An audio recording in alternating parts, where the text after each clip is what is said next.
Hey, and welcome to the MSL Minute Podcast. I am your host, Ashley Armstead. Myself, along with Linda, have created the MSL Minute to bring you the aspiring or experienced MSL, the content and resources we're already providing to our candidates and making it more broadly available and accessible to more people. So tune in to hear tips and perspective from your recruiting friends at SEMbio on all things MSL interviews, applications, and what's happening in the industry. We hope you'll join us for episodes covering a variety of topics, whether you're actively or passively searching for your next MSL role, or just looking for insights to what we're seeing in industry. Thanks for joining us.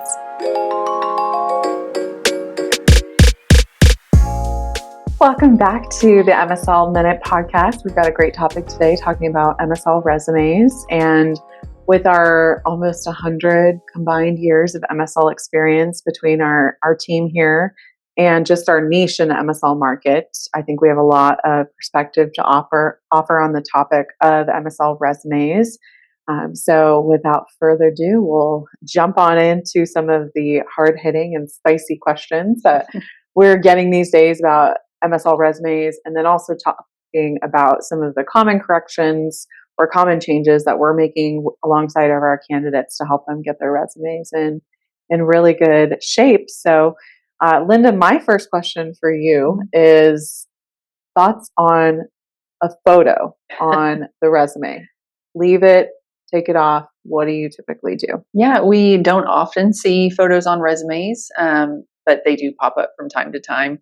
Usually when I see a candidate with a photo on their resume, I will gently suggest or strongly suggest sometimes that they remove it. It's just not necessary. I don't feel like in our industry, especially not with all of us being on LinkedIn for the most part. Yeah. And I usually refer to LinkedIn as the place to have your photo available, where your interviewer, the hiring manager, can really get a good idea of who you are, your background, but also see a visual of who you are as well. So with that being the case, with LinkedIn being your representation, there's really not a whole need for a photo on your resume. And so we do tend to suggest that, candidates would remove those if they're on there. Yeah, absolutely. The beauty of LinkedIn is you can get a feel for a person via the photos that they have, the information they choose to provide, and attach that personality to the paper. I often refer to the resume as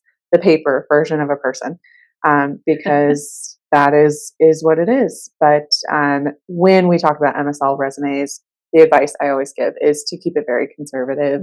And maybe there are other industries where maybe like entertainment, where a photo would be more appropriate, but not for ours, I would say. I agree. Yeah.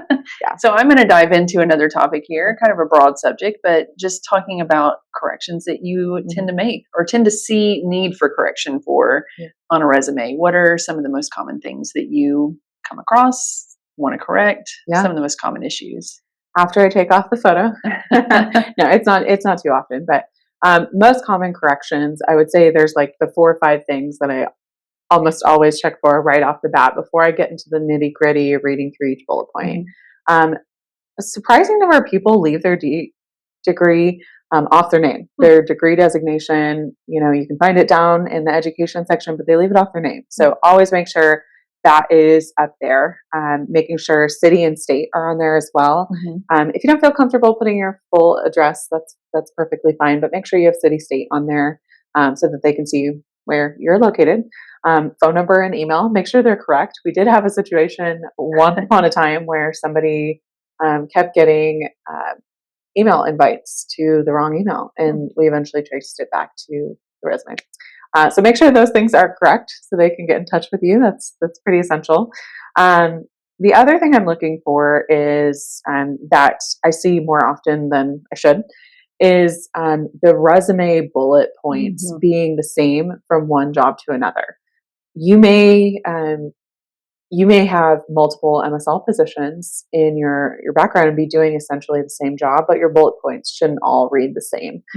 Now you get to a point where you're doing the same role from company to company. Maybe you take the opportunity to use those bullets to describe really what was different about each opportunity. I want to make sure candidates have the products that they supported, the names of the drugs they supported, the territories they're covering, any special projects or lead opportunities that they have. I want to see that in each section. But if your bullet points are identical from one job to another, that's a big no-no for me. Or if they read too much, like you copy and pasted them off of an MSL job description, I want to change that up too, because it can come across a little bit lazy. And I want to make sure that this is really a reflection of the uniqueness of your MSL role rather than this is what an MSL is. They know what an MSL is. So those are the big things that I think I'm editing and changing most consistently.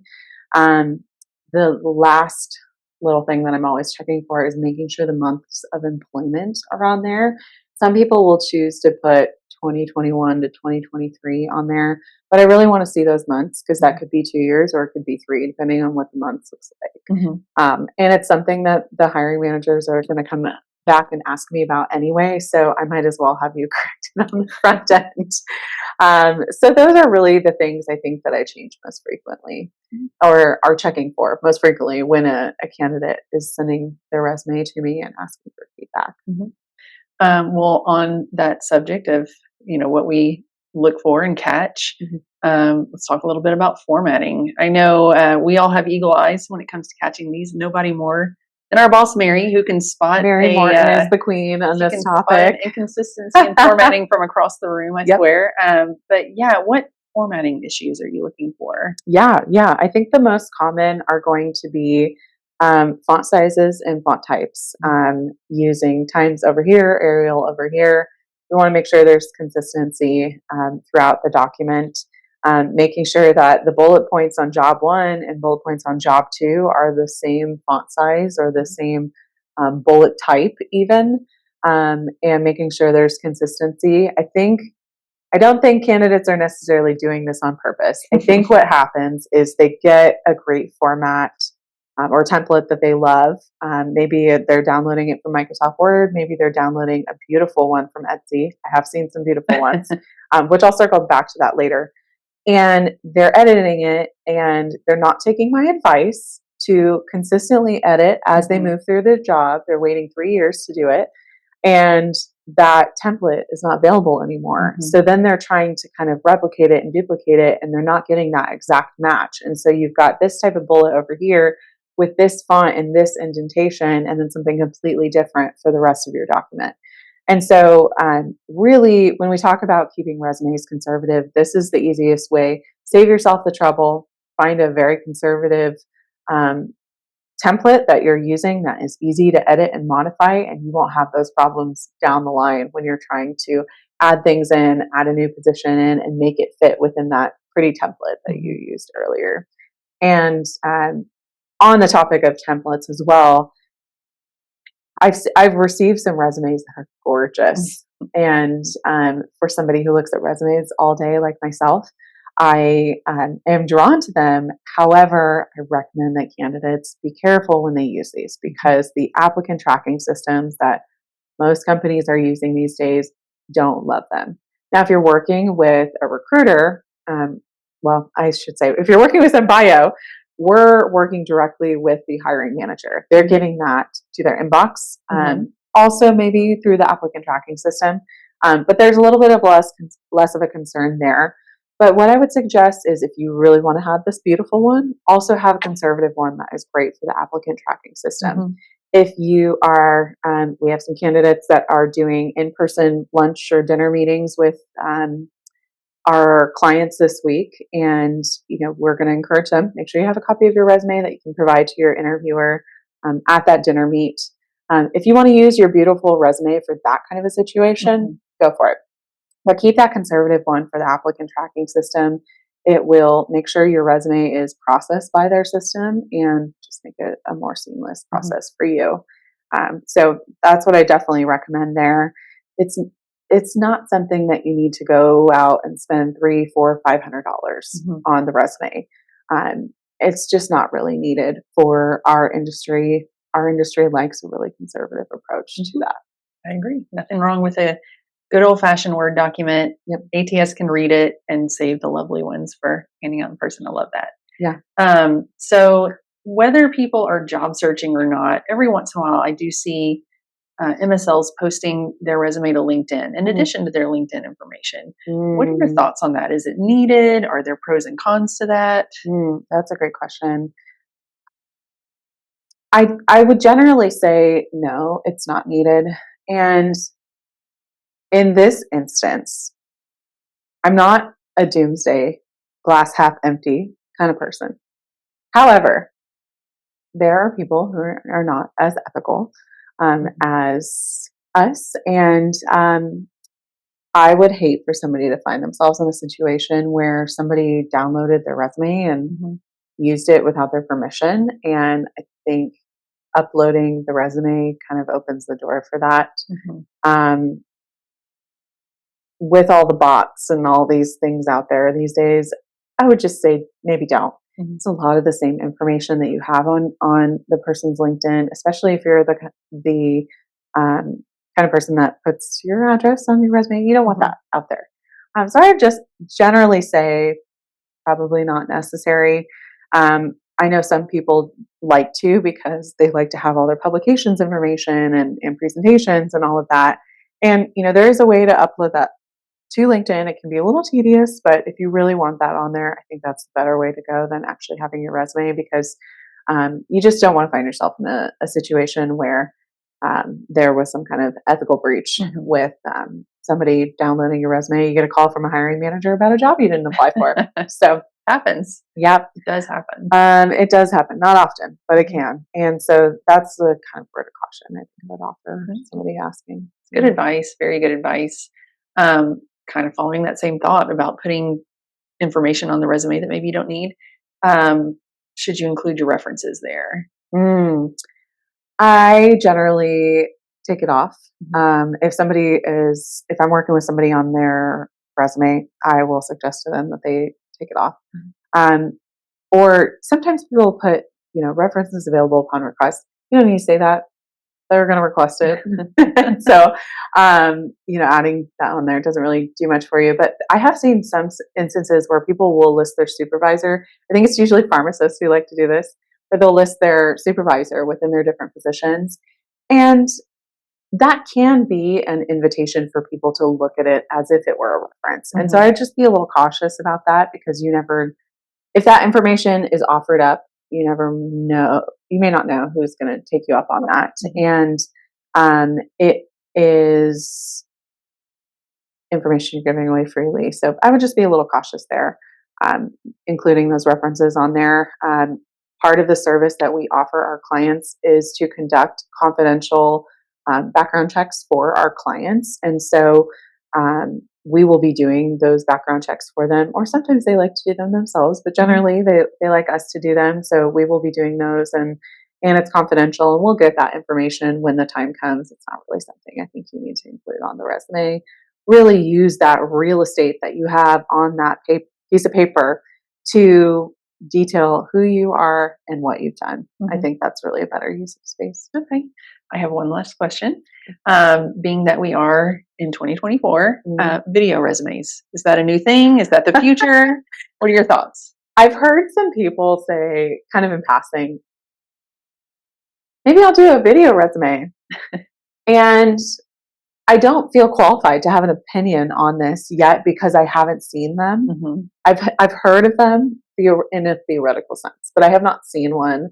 I have not seen one done well, and so I don't really have an opinion on this. But maybe we can do like a look back episode, like a year from now, and be like, "What's changed?"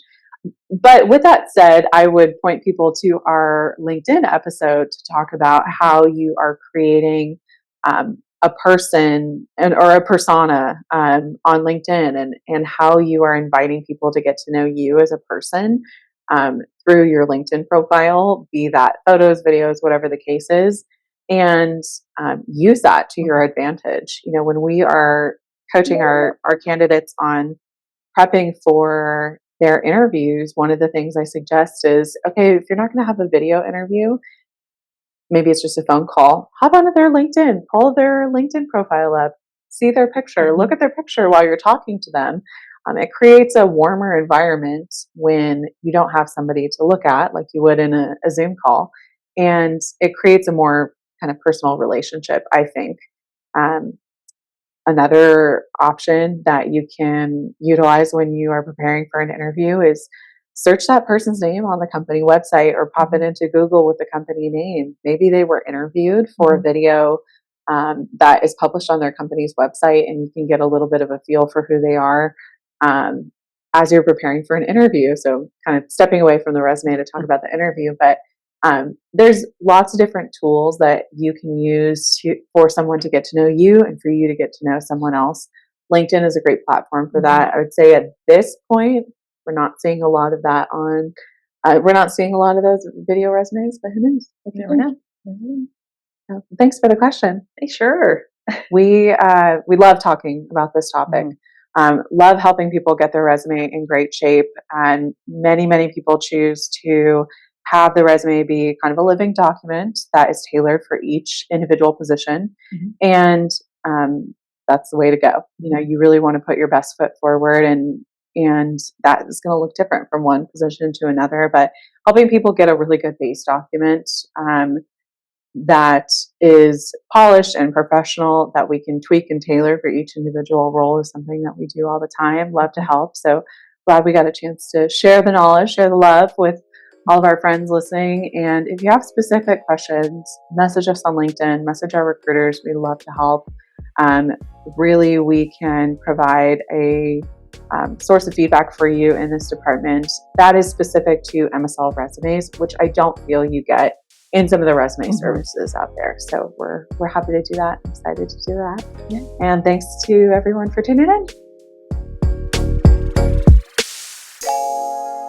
Thanks for tuning in. If you liked what you heard and want to spread the love, please do so. Share the link, let your friends know, and connect with us on LinkedIn. If you'd like more information on today's topic, please feel free to reach out. We do have some helpful resources we'd be happy to share. And of course, be sure to check back for more of our upcoming episodes.